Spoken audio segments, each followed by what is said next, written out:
Doa saudara.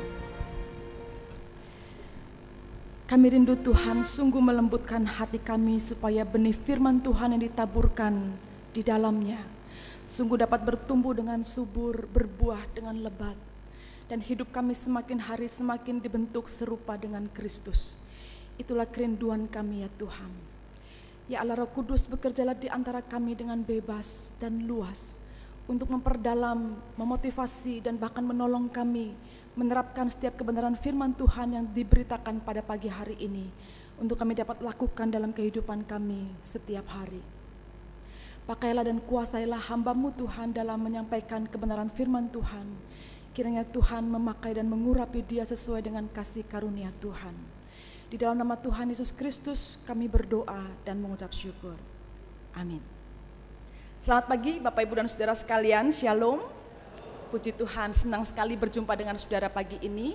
Terima kasih juga atas kepercayaan majelis jemaat dan hamba Tuhan untuk mempercayakan pelayanan mimbar pagi ini kepada saya secara khusus. Tadi sudah disebutkan nama saya Castelia Kartika, saya melayani sebagai dosen teologi di Sekolah Tinggi Teologi Amanat Agung Jakarta, saudara-saudara. Saya berharap kedatangan saya ini bisa menjalin kerjasama yang lebih lagi atas kedua institusi ini, baik seminari kami di Jakarta, STT Amanat Agung, dengan Gereja GKA Kota Satelit ini. Puji Tuhan, senang dengan perjumpaan ini saudara, dan saya berharap bisa menjadi berkat bagi saudara-saudara untuk pemberitaan firman Tuhan yang akan saya sampaikan pagi ini dengan tema kelembutan hati Musa, dengan dasar Alkitab. Ayat Alkitab yang akan kita baca adalah dari kitab Bilangan pasal yang ke-12 ayat 1 sampai ayat yang ke-16. Bilangan pasal yang ke-12 ayat 1 sampai ayat yang ke-16. Saya akan tunggu sampai saudara mendapatkan bagian teks ini, dan saya akan membacakan bagi Bapak Ibu dan Saudara. Silakan Bapak Ibu menyimaknya baik-baik di dalam hati. Bilangan 12 ayat 1 sampai ayat 16. Saya akan membacakan, demikian bunyi firman Tuhan. Miriam serta Harun mengatai Musa berkenaan dengan perempuan Kus yang diambilnya, sebab memang ia telah mengambil seorang perempuan Kus. Kata mereka, sungguhkah Tuhan berfirman dengan perantaraan Musa saja? Bukankah dengan perantaraan kita juga ia berfirman? Dan kedengaranlah hal itu kepada Tuhan. Adapun Musa ialah seorang yang sangat lembut hatinya, lebih dari setiap manusia yang di atas muka bumi. Lalu berfirmanlah Tuhan dengan tiba-tiba kepada Musa, Harun, dan Miriam, keluarlah kamu bertiga ke kemah pertemuan. Maka keluarlah mereka bertiga. Lalu turunlah Tuhan dalam tiang awan dan berdiri di pintu kemah itu, lalu memanggil Harun dan Miriam. Maka tampillah mereka keduanya. Lalu berfirmanlah ia, dengarlah firmanku ini, jika di antara kamu ada seorang nabi, maka aku Tuhan menyatakan diriku kepadanya dalam penglihatan. Aku berbicara dengan dia dalam mimpi. Bukan demikian hambaku Musa, seorang yang setia dalam segenap rumahku. Berhadap-hadapan aku berbicara dengan dia terus terang, bukan dengan teka-teki, dan ia memandang rupa Tuhan. Mengapakah kamu tidak takut mengatai hambaku Musa? Sebab itu bangkitlah murka Tuhan terhadap mereka. Lalu pergilah ia.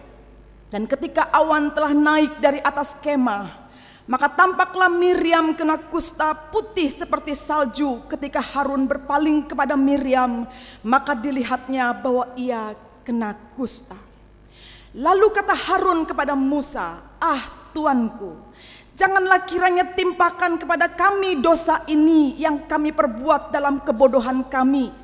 Janganlah kiranya dibiarkan dia sebagai anak gugur yang pada waktu keluar dari kandungan ibunya sudah setengah busuk dagingnya.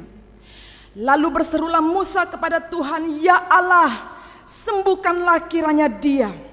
Kemudian berfirmanlah Tuhan kepada Musa, sekiranya ayahnya meludahi mukanya, tidakkah ia mendapat malu selama 7 hari? Biarlah dia selama 7 hari dikucilkan keluar tempat perkemahan, kemudian bolehlah ia diterima kembali. Jadi dikucilkanlah Miriam keluar tempat perkemahan 7 hari lamanya, dan bangsa itu tidak berangkat sebelum Miriam diterima kembali. Kemudian berangkatlah mereka dari Haserot dan berkemah di padang gurun Paran.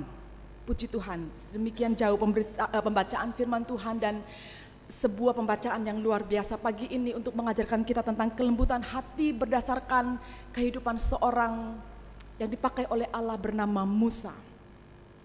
Saudara, mungkin di antara kita pernah mendengar sebuah istilah sibling rivalry. Ya, bisa silakan dibuka slide-nya. Sibling rivalry ini adalah sebuah istilah yang menunjuk pada persaingan antar saudara, saudara. Ya, beberapa cerita dari pengalaman hidup kita masing-masing membuktikan bahwa ada begitu banyak hubungan saudara yang tidak lagi harmonis oleh karena juga ada begitu banyak alasan. Saudara, istilah rival itu sendiri sudah memiliki arti persaingan atau lawan tanding, berhadap-hadapan, versus begitu ya saudara ya.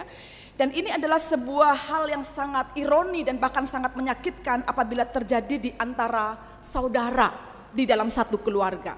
Maka ada seorang yang mengatakan nobody can hurt you like your own family members, katanya begitu.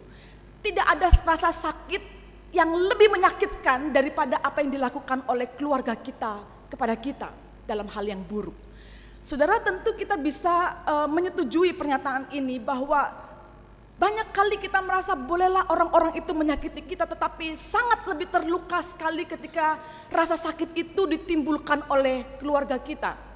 Dari cerita perselingkuhan sampai pengkhianatan antara keluarga di dalam satu keluarga, di dalam satu saudara, saudara-saudara, hal itu memiliki cerita-cerita yang sangat tragis dan menyedihkan sekali. Saudara-saudara, dan hal inilah sebenarnya yang juga dialami oleh Musa di dalam perjalanan hidup yang dipercayakan Tuhan untuk dia lalui. Musa itu memiliki banyak sekali kesulitan-kesulitan hidup yang bukan hanya ditimbulkan dari kepemimpinannya atas bangsa yang sulit dipimpin, yaitu Israel, tapi dia juga mengalami sibling rivalry ini. Dia mengalami pertentangan atau persaingan antar keluarga, antar saudara, antara dirinya dengan Harun dan Miriam. Saudara, memimpin bangsa itu saja sudah memiliki rasa beratnya sendiri di dalam hati.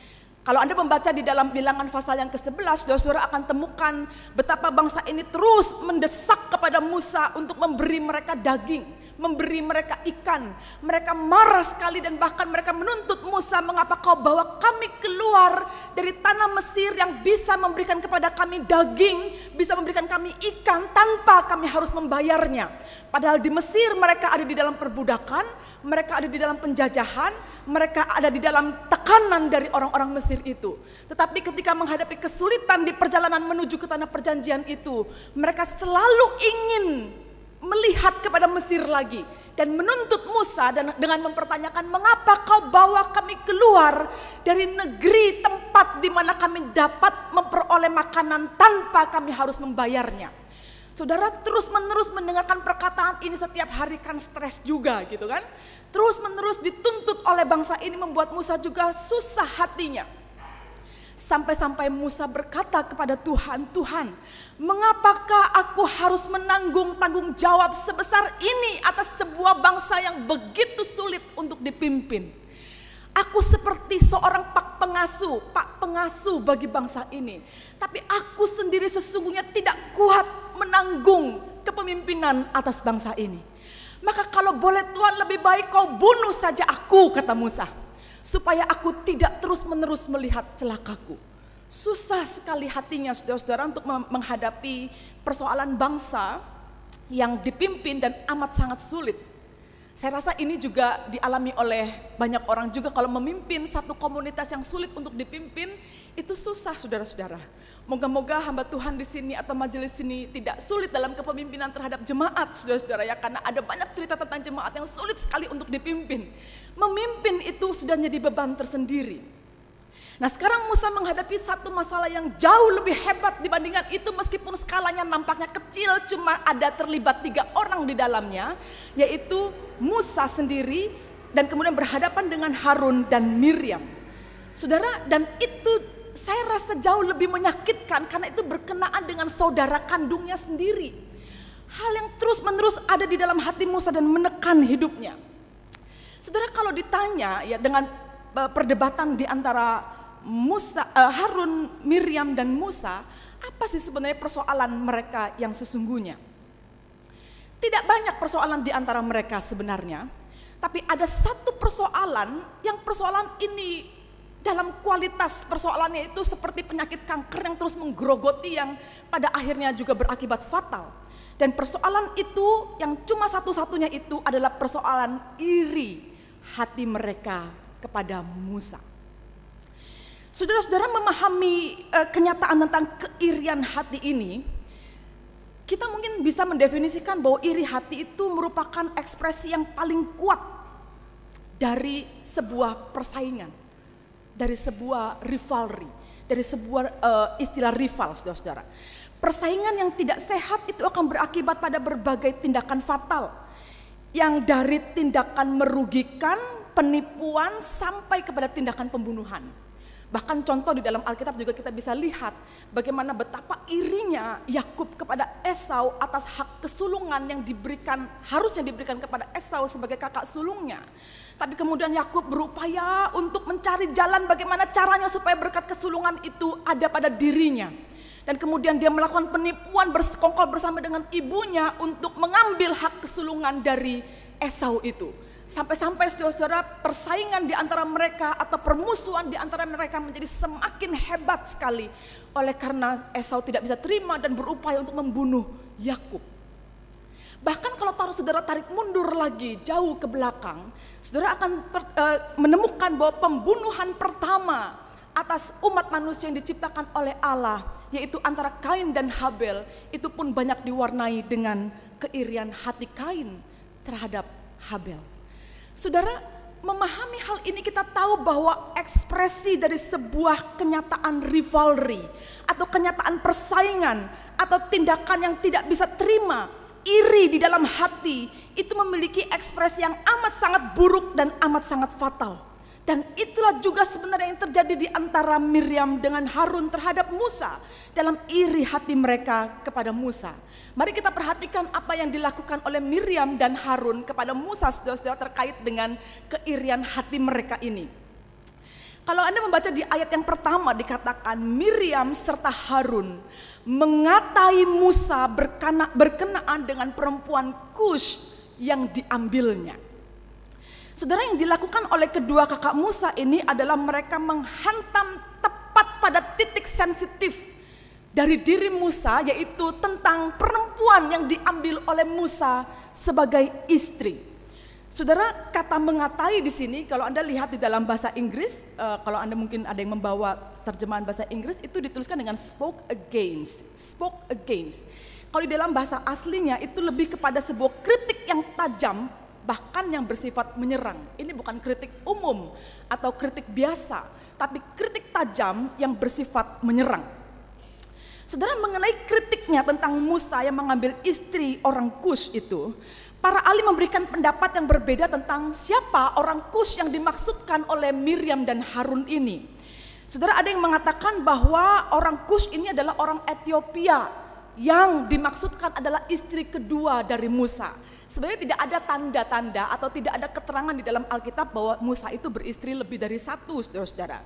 Tapi ada juga penafsir yang mengatakan bahwa yang dimaksudkan dengan perempuan Kush ini adalah Zipora memang, yaitu istri satu-satunya dari Musa, dan ia disebut sebagai orang Kush sebagai olok-olok Miriam dan Harun kepada istri Musa itu, karena istri Musa ini berkulit hitam sekali persis seperti orang Afrika.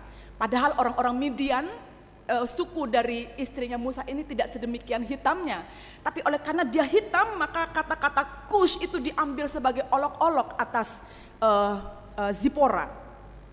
Saudara, sebenarnya Zipora adalah orang Midian, bukan orang Afrika, begitu ya, bukan orang Ethiopia yang dimaksudkan atau orang Kush yang dimaksudkan di sini.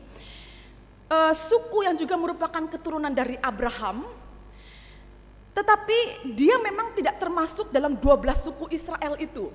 Ini adalah keturunan Abraham dengan wanita yang lain, ya saudara-saudara. Jadi Midian itu adalah tetap keturunan Abraham. Nah, pada zaman itu masih dimungkinkan pernikahan antara orang-orang Israel dengan orang-orang Midian. Mengapa demikian? Karena memang masih pada waktu itu masih pembentukan awal bangsa Israel ini. Kalau saudara ingat, sebelum Musa itu ada Yakub. Yakub itu menikahi Laban dan menikahi anaknya Laban yang bernama Lea dan Rahel. Laban itu disebutkan sebagai orang Midian. Maka sesungguhnya tidak ada yang keliru dalam hal ini, sampai kemudian mereka mempermasalahkan persoalan pernikahan Musa yang sudah sekian lama berlangsung itu. Nah, pernikahan itu sudah sekian panjang. Kenapa kok Miriam dan Harun ini baru mempermasalahkan sekarang? Apa iya ini adalah persoalan yang sebenarnya, yang memang ingin diangkat adalah persoalan etnis, adalah persoalan rasial, adalah persoalan perbedaan suku? Apakah itu persoalan yang sebenarnya Miriam Harun dengan Musa? Saudara, kalau Anda memperhatikan ayat yang kedua, saudara akan menemukan jawaban yang sangat klimaks dari inti iri hati dari Miriam dan Harun.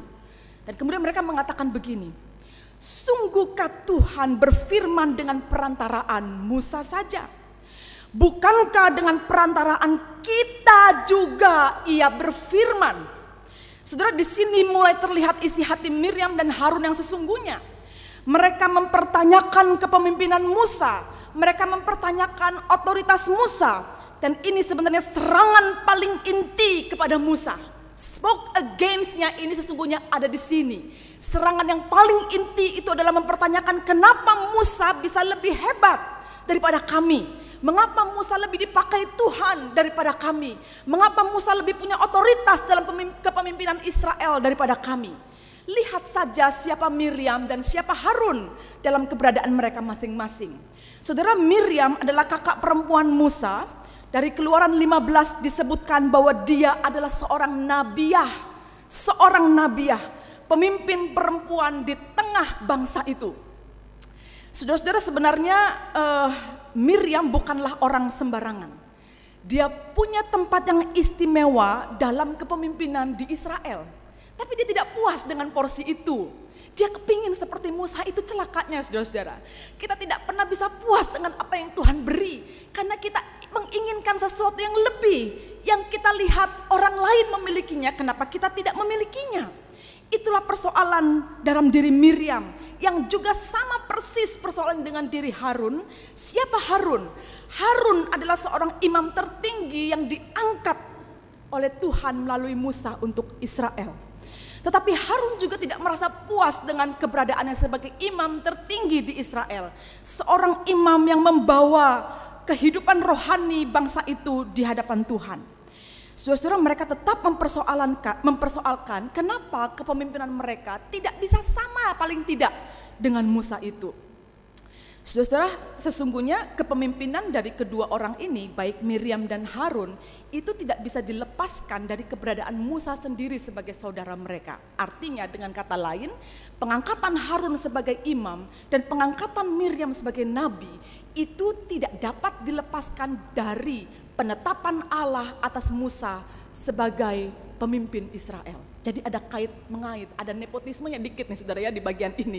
Karena ada unsur keberadaan dan jabatan yang diberikan kepada kedua orang ini terkait dengan diri Musa sebagai pemimpin Israel.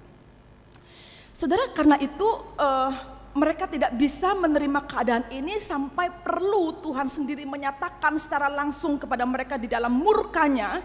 Dengan Tuhan mengatakan, dengarlah firmanku ini, jika di antara kamu ada seorang nabi, maka aku Tuhan menyatakan diriku kepadanya dalam penglihatan.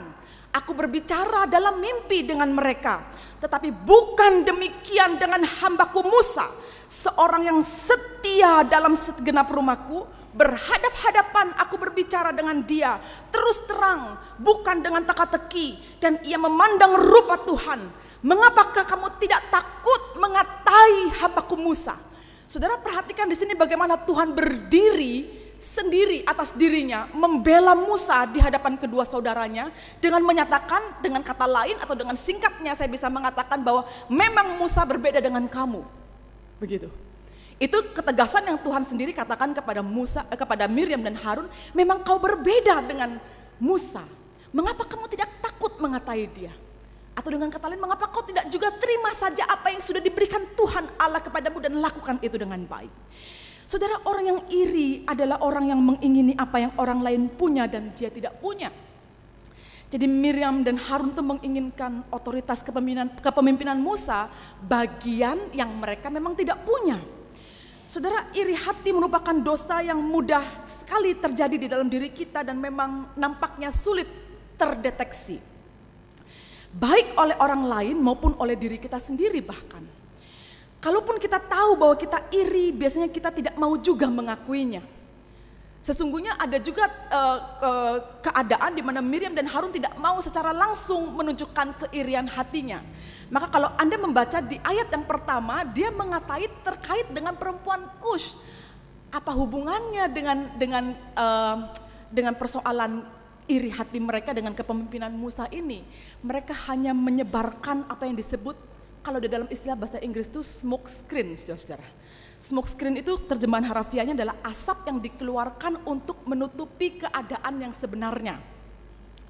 Contohnya begini, kalau saya iri dengan tetangga saya yang rumahnya jauh lebih besar dari saya, saudara-saudara, maka saya akan melemparkan smoke screen supaya orang nggak tahu bahwa saya itu iri, gitu ya. Jadi yang saya katakan adalah sesuatu yang nampaknya normal saja. Dengan mengatakan begini, hari gini kok punya rumah besar-besar di Surabaya gitu. Hari gini kok punya rumah besar-besar di Surabaya. Saudara-saudara, kenapa mengatakan begitu? Jangan gede-gede lah punya rumah zaman sekarang sih. Kita mesti berbagi juga dengan orang lain. Nampaknya itu benar, saudara ya. Nampaknya itu oke kata-kata itu. Tapi sesungguhnya kalau jauh dilihat di dalam hati, itulah smoke screen kita untuk menutupi iri hati kita, padahal sebenarnya saya iri sama tetangga saya karena saya nggak punya rumah sebesar dia, atau saya tidak bisa punya rumah sebesar dia. Smoke screen-nya adalah jangan punya rumah gede-gede lah di Surabaya, lahannya udah makin sempit dan sebagainya begitu. Jadi kita bisa menebarkan satu kata yang mengaburkan keadaan hati kita yang sebenarnya. Jadi ketika Miriam dan Harun mengeluarkan pernyataan dia menikahi perempuan Kush, yang sangat tidak jelas sebenarnya ini maknanya apa. Itu adalah smoke screen yang dikeluarkan oleh mereka untuk menutupi keadaan iri hati yang sebenarnya. Tapi muncul juga kata-kata itu ketika kemudian selanjutnya dikatakan bahwa kenapa Musa yang hanya memimpin bangsa Israel itu, kenapa hanya Musa yang punya otoritas? Bukankah kita juga menerima firman dari Allah dan seterusnya? Saudara-saudara, di dalam hal ini kita tahu bahwa inilah tantangan yang sangat berat bagi Musa. Berhadapan dengan serangan terbuka dari bangsanya sendiri dan berhadapan dengan serangan tersembunyi dari saudaranya sendiri. Itulah keberadaan Musa. Saudara, jika melihat respon Musa, jelas sekali Musa memiliki kualitas hati yang mencerminkan relasinya dengan Tuhan. Maka keirian hati dari Musa dan dari Harun dan Miriam itu dikontraskan dengan istilah yang muncul di ayat yang ketiga dengan menyatakan adapun Musa adalah seorang yang lembut hatinya. Saudara, apa yang dimaksud dengan kata lembut hati? Ya, kalau saudara lihat di dalam slide saya di situ dikatakan bahwa kelembutan hati yang dimaksudkan ini adalah he took no notice of it. Dia bilang gitu. Ini dalam terjemahan yang saya ambil dari Matthew Henry, seorang teolog, seorang komentator, seorang penafsir. Dia yang dimaksud dengan kelembutan hati adalah he took no notice of it. Dia tidak mengambil hati atas apa yang dikatakan oleh kakak-kakaknya ini. Melukai memang, tapi tidak mengambil hati. Susah nggak, saudara? Melukai. Karena biasanya gandengannya melukai atau disakiti itu, dilukai atau disakiti adalah mengambil hati, menyimpan di dalam hati. Sampai akhirnya susah banget itu disembuhkan, dikeluarkan gitu. Karena nempel sekali luka itu. Karena kuat sekali luka itu atau sakit itu di dalam hati kita sampai kita tidak bisa mengeluarkannya. Nah, kelembutan hati yang ada di dalam diri Musa ini adalah ketika orang berbicara sesuatu yang menyakiti hatinya dan bahkan sakit sekali oleh karena itu dilakukan oleh saudaranya sendiri. He took no notice of it. Dia tidak mengambil hati atas apa yang dikatakan oleh orang-orang yang begitu dikasihinya ini. Saudara, meskipun itu sulit, tetapi itulah sebabnya kenapa Musa dikatakan sebagai seorang yang lembut hati, karena dia mampu melakukan hal ini. Nah saudara, kadangkala kita berpikir orang yang lembut hati itu adalah ekspresi yang sangat fisikal sekali, yang keluar dari fisik, kelihatan dari intonasinya yang baik begitu kan, muka yang lembut begitu, muka yang baik, kemudian suara yang intonasinya bagus, kemudian tidak dalam speed yang sangat cepat. Jadi kita pikir secara fisik orang itu lembut hatinya. Tapi kita tidak bisa menilai orang yang lembut hatinya itu dari luar saja atau dari penampilan fisiknya saja. Karena ada banyak yang harus kita ketahui tentang seorang yang lembut hati, dan itulah sesungguhnya yang dilakukan atau yang terjadi pada diri seorang bernama Musa ini. Karena sesungguhnya kelembutan hati Musa itu sangat terkait dengan relasinya dengan Allah, yang pada akhirnya membuat atau menciptakan sebuah kondisi hati yang luar biasa ada di dalam diri seorang bernama Musa ini. Kita perhatikan saudara, kondisi hati yang seperti apa akibat relasi Musa dengan Allah yang begitu dekat. Itu muncul dua kondisi paling tidak yang kita bisa lihat di dalam bagian ini. Yang pertama adalah kelembutan hati Musa itu adalah kondisi hati yang sensitif pada diri Musa. Kondisi hati yang sensitif. Sensitif terhadap apa? Sensitif terhadap kebutuhan orang lain dan mudah mengerti apa yang orang lain alami. Itulah Musa. Kalau saudara melihat hal ini kepada Kristus, Kristus juga dikatakan sebagai seorang yang lembut hatinya. Dia memperlihatkan kelembutannya ketika hatinya tergerak oleh belas kasihan, melihat kesusahan-kesusahan, penyakit-penyakit yang dialami oleh orang banyak. Misalnya saja ketika ia didatangi oleh orang kusta, lalu kemudian Tuhan menggunakan hatinya yang tergerak oleh belas kasihan itu untuk menyembuhkan orang kusta itu. Lalu Tuhan memilih bukan hanya berfirman kepada orang kusta itu untuk sembuh, namun dia menjamah orang kusta itu untuk menunjukkan betapa Tuhan mengerti kebutuhannya. Karena orang kusta itu adalah orang yang dijauhi, orang yang tidak mungkin didekati apalagi dijamah. Oleh karena itu Tuhan menjamah dia supaya orang itu menjadi sembuh. Bukan sekedar berfirman untuk sembuh, tetapi Tuhan juga menjamah orang kusta itu sebagai tanda bahwa dia diterima olehnya sebagai sang penyembuh itu. Saudara, kalau melihat kenyataan ini ya, sensitivitas yang ada di dalam diri Musa juga kita lihat di dalam diri Kristus. Dalam hal inilah kita melihat bahwa sesungguhnya Musa memperlihatkan betapa dia mau peduli kepada orang-orang yang dia layani, kepada orang-orang yang dihadapkan kepadanya, termasuk orang-orang yang terus menyakiti hatinya. Sementara Miriam dan Harun adalah orang yang tidak lembut hatinya, itu jelas. Hati mereka sibuk memikirkan, andai aku punya kuasa seperti Musa, atau seharusnya aku bisa seperti Musa. Pikiran-pikiran seperti itu menguasai hati mereka. Mereka malah menambah kesusahan Musa, dan berkali-kali dituliskan bahwa mereka terus melukai hati Musa. Tetapi kontras dengan Musa, dituliskan juga berkali-kali oleh Alkitab ini bahwa ia mengalami kehancuran hati oleh karena dosa bangsanya. Jelas kita lihat betapa sensitifnya, betapa pekanya hati Musa ini terhadap dosa bangsa itu. Bahkan saudara-saudara, ketika dia terus berdoa untuk bangsa ini, melihat kedegilan hati mereka, melihat kesulitan yang begitu banyak dalam kepemimpinannya. Pernah satu kali dia berdoa kepada Tuhan, tanggungkanlah dosa bangsa ini kepadaku, katanya.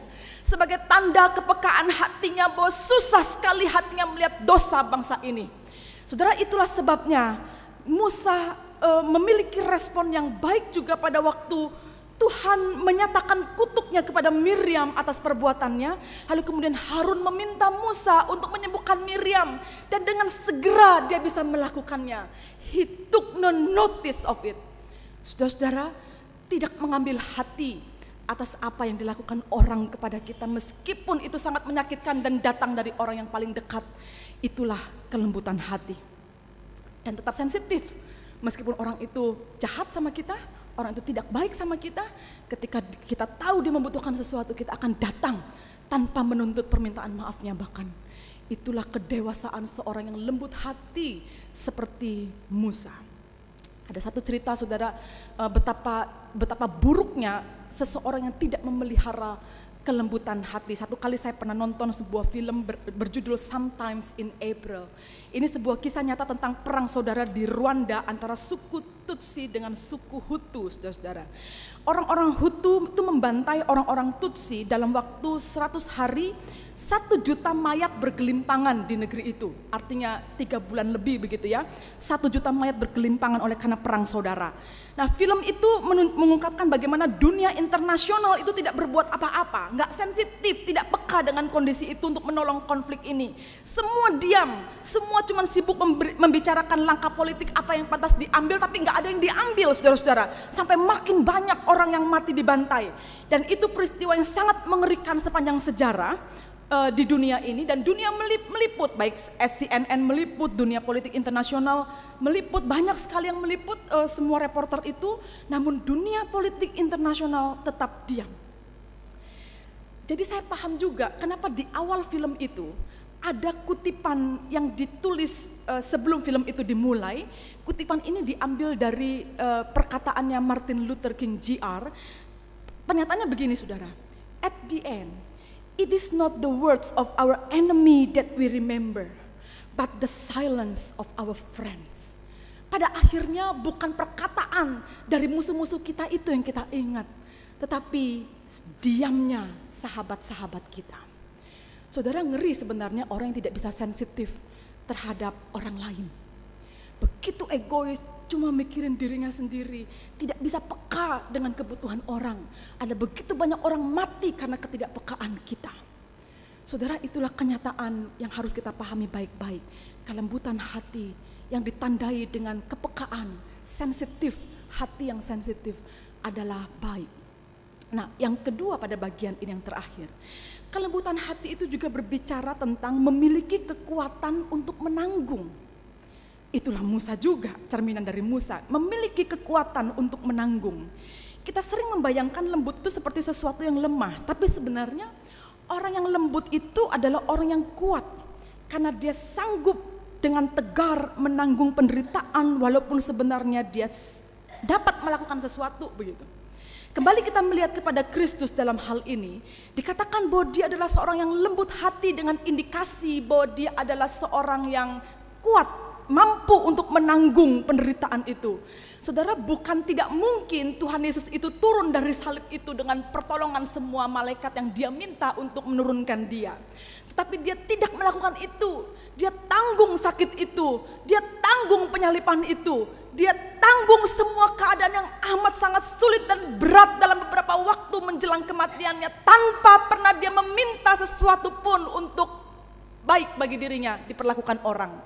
Dia diam, hanya kemudian muncul beberapa perkataan dari dia meminta Tuhan mengampuni dosa orang-orang yang melakukan hal itu kepadanya, sampai menyatakan bahwa ini sudah selesai. Saudara, menanggung sesuatu itu adalah bagian dari kelembutan hati, dan itulah Musa.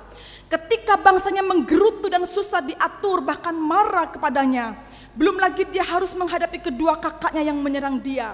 Tidak ada catatan di dalam Alkitab menjelaskan bahwa Musa waktu itu melawan balik kepada kedua kakaknya ini. Kalaupun kepada bangsanya, Musa berseru kepada Tuhan.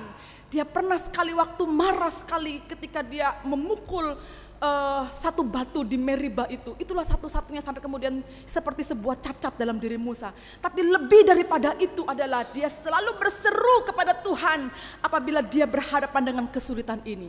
Itulah sebenarnya kekuatannya menanggung. Diamnya Musa itu bukan diam yang tidak sensitif seperti yang bagian yang pertama. Tapi ketika diam dan dia tidak melawan, itulah tandanya bahwa dia kuat, dia berusaha untuk menanggung apa yang sedang ditimpakan kepada dirinya di dalam bentuk penderitaan dan kesusahan itu. Sampai kemudian Allah sendiri yang turun tangan untuk menghadapi orang-orang yang menyakiti hati Musa ini. Saudara, jangan tidak percaya bahwa ketika kita diam dan tidak melakukan apa-apa dan belajar untuk kuat menanggungnya di dalam diam tanpa harus melawan, Tuhan sendiri yang akan turun membela saudara. Kita sering gak sabar, saudara-saudara, menantikan Tuhan. kita bela diri kita sendiri. Seolah-olah kita pikir, siapa yang bisa bela diri saya kalau bukan diri saya sendiri? Itu slogan kebanyakan orang yang tidak dewasa sekali di dalam imannya. Tetapi slogan orang yang dewasa di dalam imannya dan memiliki kelembutan hati, aku tidak perlu membela diriku sendiri, karena aku tahu Tuhan akan berperang menggantikan aku. Saudara, itulah harusnya yang kita miliki dalam diri seorang yang lembut hatinya. Supaya kita tahu bahwa ketika kita diam, itu adalah diam yang menyatakan diri kita kuat untuk menanggung. Bukan kepada sesuatu yang pada waktu orang butuh kita diam. Itu adalah diam yang tidak sensitif. Tapi diam yang sensitif, diam yang penuh kelembutan hati adalah kuat untuk menanggung dan siap membantu apapun yang harus kita lakukan bagi orang-orang yang membutuhkannya. Saudara, pada akhirnya saya bisa mengatakan bahwa kelembutan hati itu hanya terjadi apabila seseorang memiliki relasi yang baik dengan Tuhan.